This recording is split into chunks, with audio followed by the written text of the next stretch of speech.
Baik, Pak. Alhamdulillah baik semua kalian ya. Sebelum pembelajaran kita mulai hari ini, silakan ketua kelas memimpin doa terlebih dahulu. Sebelum mengawali pembelajaran, alangkah baiknya berdoa terlebih dahulu. Berdoa mulai. Bismillahirrahmanirrahim. Alhamdulillahirabbil alamin. Ar-Rahmanir-Rahim. Maliki yaumiddin.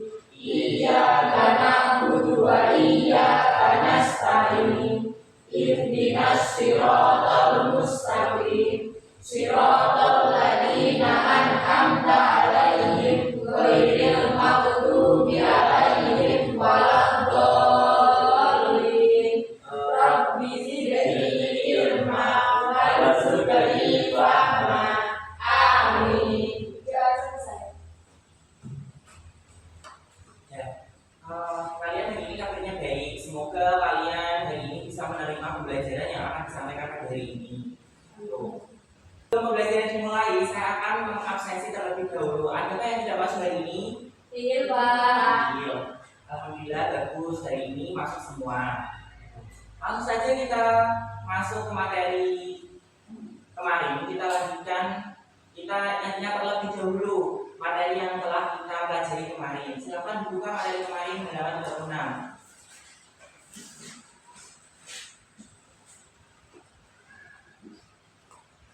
Masih ada yang ingat kemarin kita membahas tentang apa? Demokrasi, Pak. Ya, demokrasi. Betul sekali. Kemarin kita membahas demokrasi berdasarkan Undang-Undang Negara Republik Indonesia tahun 1945. Demokrasi. Di awal tadi disebut kata demokrasi. Apa itu demokrasi? Menurut kalian, sepengetahuan kalian, yang kalian ingat tentang demokrasi yang telah saya jelaskan kemarin, ada yang ingin menjawab? Pak, izin menjawab. Ya, silakan. Demokrasi adalah sistem kekuasaan negara yang dilakukan dari rakyat oleh rakyat untuk rakyat. Ya, betul sekali, apa? Jadi demokrasi itu adalah kekuasaan yang berasal dari rakyat, oleh rakyat, dan kembali lagi untuk rakyat. Jadi kekuasaan tertinggi di negara kita itu adalah dari rakyat, yang kemudian suara dari rakyat itu disampaikan ke petinggi-petinggi yang ada di Indonesia. Jadi demokrasi itu sangat dijunjung tinggi di dalam negara kita, di mana suara-suara, usulan-usulan itu harus sampai ke atasan-atasan supaya bisa ditindaklanjuti untuk membangun negara kita. Terus Undang-Undang Dasar tadi juga ada kata-kata Undang-Undang Dasar Negara Republik Indonesia tahun 1945. Ini tadi disebutkan ada kata-kata demokrasi Undang-Undang Negara Republik Indonesia tahun 1945. Demokrasi tadi sudah dijawab oleh teman kalian. Terus di sini ada kata-kata Undang-Undang Negara Republik Indonesia tahun 1945.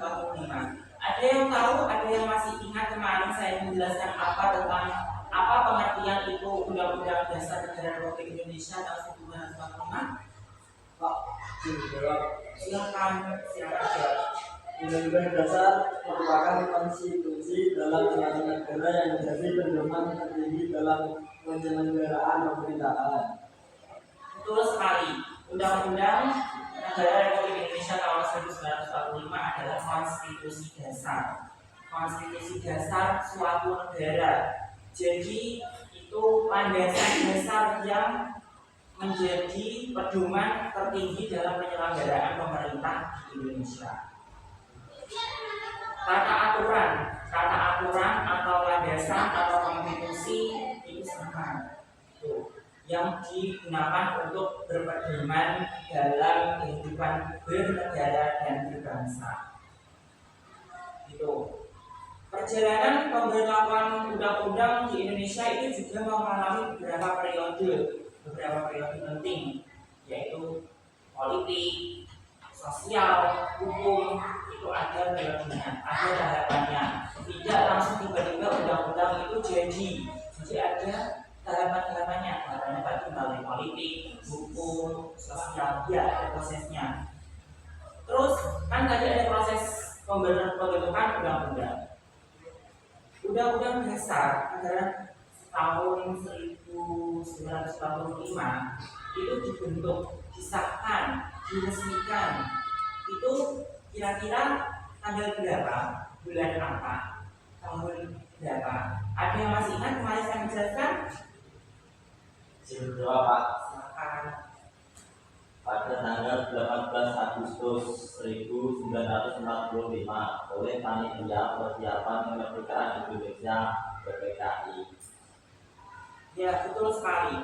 Undang-Undang Dasar Negara Republik Indonesia tahun 1945 itu diresmikan pada tanggal 18 Agustus 1945 oleh PPKI, di mana setelah sehari kemerdekaan itu dinyatakan merdeka, Indonesia dinyatakan merdeka, dan Indonesia sudah berdiri pada kakinya sendiri, menjadi negara yang individual, negara yang sudah tidak bisa dijajah kembali, sudah bertata negaraannya, sudah tertata. Itu dimulai tanggal 18 Agustus 1945 diresmikan oleh PPKI, yang mana PPKI itu beranggotakan oleh 9 orang panitia yang dulunya adalah panitia BPUPKI yang dipersempit, diperkecilkan kembali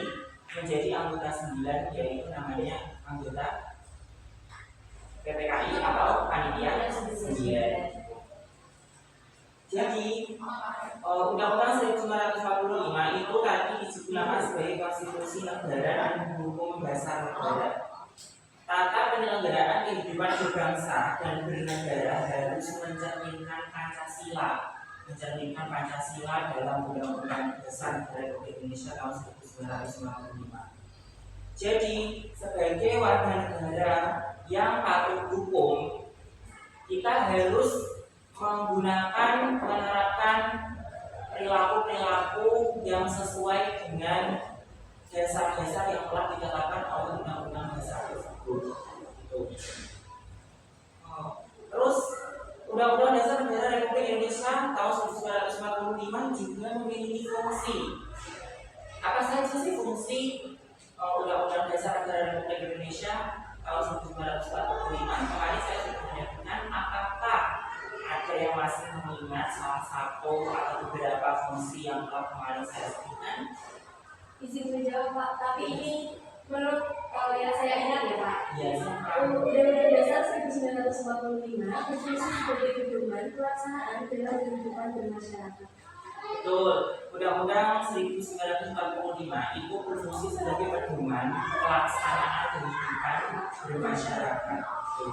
Jadi Undang-Undang Dasar Negara Republik Indonesia itu adalah pedoman, pinggiran sebenarnya, dasaran untuk cara berkehidupan, tata cara berkehidupan dalam bermasyarakat.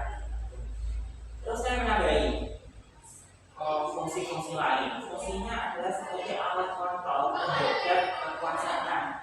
Undang-Undang Dasar juga menjadikan alat kontrol untuk kekuasaan, pengaturan kekuasaan. Contohnya presiden itu juga diatur dalam Undang-Undang Negara Republik Indonesia, di mana presiden itu tidak memiliki kekuasaan penuh dalam memutuskan segala hal yang berkaitan dengan keputusan-keputusan yang akan dijalankan di negara.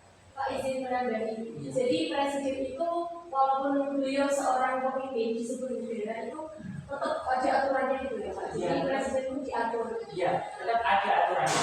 Walaupun presiden itu di Indonesia memiliki kekuasaan yang paling tertinggi dalam hitungan jabatannya, tetapi kembali lagi tadi karena kekuasaan tertinggi yang ada di Indonesia itu ada di tangan rakyat. Semua suara, semua usulan, jika rakyat tidak menyetujui, seharusnya negara itu tidak bisa melakukan apapun, tidak melakukan tindakan, karena kekuasaan tertinggi itu ada di tangan rakyat. Jadi presiden memang benar-benar diatur dalam Undang-Undang Dasar Negara Republik Indonesia. Begitupun bawahan-bawahan presiden, dia juga diatur dalam Undang-Undang Dasar Negara Republik Indonesia tahun 1945. Tidak berjalan sesuai dengan kehendaknya masing-masing, ya, awalnya masing-masing. Tuh. Terus selanjutnya fungsinya adalah menjadi dasar penyelenggaraan negara. Tadi penyelenggaraan negara itu sudah diatur dalam Undang-Undang Negara Republik Indonesia tahun 1945, di mana penyelenggaraan negara itu tidak berdasarkan atas keinginan presiden, bukan, tidak atas keinginan MPR, DPR ataupun DPD, melainkan sudah didasari oleh Undang-Undang Dasar Negara Republik Indonesia tahun 1945. Jadi rakyat pun walaupun dia memiliki kekuasaan tertinggi dalam negara, dia pun juga diatur suaranya atau idenya atau usulannya itu pun diatur dalam Undang-Undang Negara Republik Indonesia tahun 1945. Tidak langsung spontan masyarakat itu, ini aku punya usulan seperti ini harus dijalankan di dalam negara, bukan. Tapi suara-suara tersebut nanti itu disaring, ya betul, disaring terlebih dahulu, dicari jalan tengahnya, mana baiknya, yang baik dijalankan, tuh seperti itu. Terus sebagai dasar negara, sidang BPUPKI dilanjutkan kembali pada tanggal 1 Juni 1945, diperkecil kembali anggotanya untuk merumuskan dasar-dasar negara, yaitu disebut Panitia 9. Gitu. Adakah yang tahu atau masih ingat pembelajaran kemarin siapa saja Panitia 9 yang tergabung dalam Panitia BPUPKI pada sidang tanggal 1 Juni 1945? Yang ingin menjawab? Saya Pak, izin menjawab. Silakan.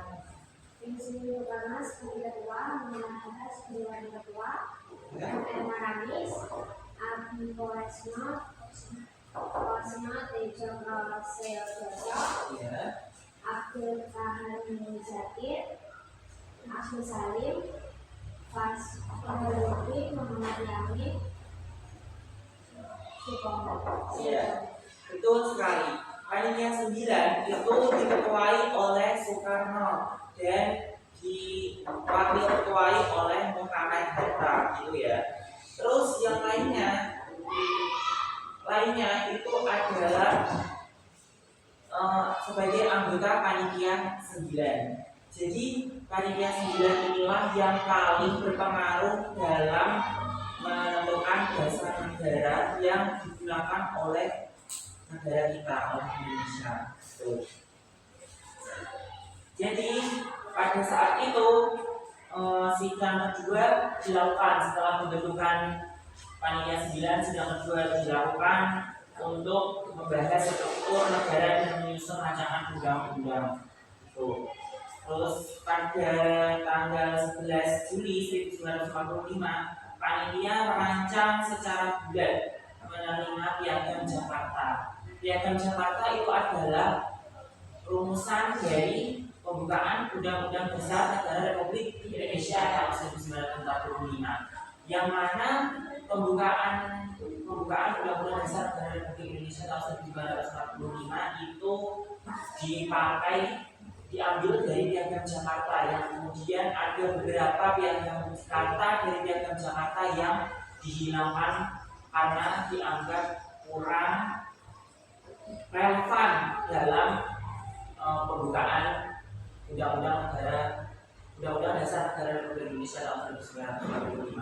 Kemudian pada tanggal 14 Juli 1945 BPUPKI melanjutkan sidang untuk menerima laporan dari panitia perasaan undang-undang dengan hasil rancangan final selesai, hasil akhir, karena tanggal 17 sudah dilakukan upacara kemerdekaan, yang karena pada tanggal 14 Agustus 14 Juli 1945 itu pembukaan Undang-Undang Dasar Negara Republik Indonesia itu telah jadi, dan batang tubuh Undang-Undang Dasar Negara Republik Indonesia yang sudah jadi beberapa pasal itu sudah jadi yang terkait dalam Batang Tubuh Undang-Undang Dasar Negara Republik Indonesia. Terima kasih untuk hari ini, semoga ilmu yang kalian dapatkan hari ini bermanfaat untuk kalian. Amin. Dan bisa berguna untuk kalian ke depannya dalam hidup bernegara, bermasyarakat,